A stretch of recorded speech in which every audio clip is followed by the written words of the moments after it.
ಇವರು ಅಪರೂಪದಲ್ಲಿ ಅಪರೂಪ ಅಂತಲೇ ಹೇಳ್ಬೋದು. ಮೈಸೂರು ಕೊಡಗು ಲೋಕಸಭಾ ಕ್ಷೇತ್ರದ ಬಿಜೆಪಿಯ ಅಭ್ಯರ್ಥಿಯಾಗಿದ್ದಾರೆ. ಮೈಸೂರಿನ ಮಹಾರಾಜರಾದಂಥ ಯದುವೀರ್ ಕೃಷ್ಣದತ್ತ ಚಾಮರಾಜ ಒಡೆಯರ್ ಅವರು. ಪ್ರತಾಪ್ ಸಿಂಹ ಅವರನ್ನು ಹೊರತುಪಡಿಸಿದಂಥ ಯದುವೀರ್ ಕೃಷ್ಣದತ್ತ ಚಾಮರಾಜ ಒಡೆಯರ್ ಯಾಕೆ? ಸರ್, ಸಿಟ್ಟಿಂಗ್ ಎಂಪಿನ ಬಿಟ್ಟು ನಿಮಗೆ ಟಿಕೆಟ್ ಕೊಡ್ತಾರೆ ಅಂದರೆ ನೀನು ಚರ್ಚೆ ಮಾಡೋವಂಥದ್ದು ಏನು ದೊಡ್ಡ ವಿಷಯ ಅಲ್ಲ. ರಾಜಮನೆತನದವರು ರಾಜಕಾರಣಕ್ಕೆ ಬಂದಾಗ ಅವರ ಆಸ್ತಿ ಪಾಸ್ತಿಗಳನ್ನು ರಕ್ಷಣೆ ಮಾಡ್ಕೊಳ್ಳೋದಕ್ಕೆ ಅವರು ರಾಜಕಾರಣದ ಒಳಸುಳಿಗೆ ಬಂದು ಸೇರ್ಕೊಳ್ತಾರೆ. ನನ್ನ ವೈಯಕ್ತಿಕ ಆಸ್ತಿ ಏನಿದೆ ಅದನ್ನ ನಾನು ತೋರಿಸಿದ್ದೆ.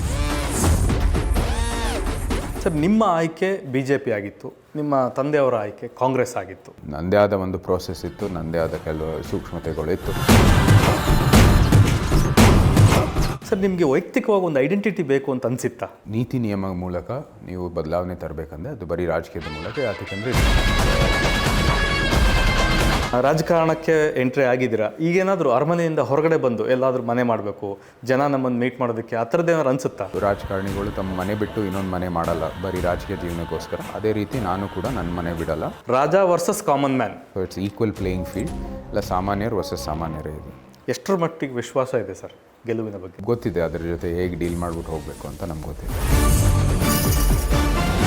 ಕಾಂಗ್ರೆಸ್ಸಿಂದ ಆಫರ್ ಬಂದಿದ್ದರೆ ಒಪ್ಕೋತಿದ್ದೀರಾ?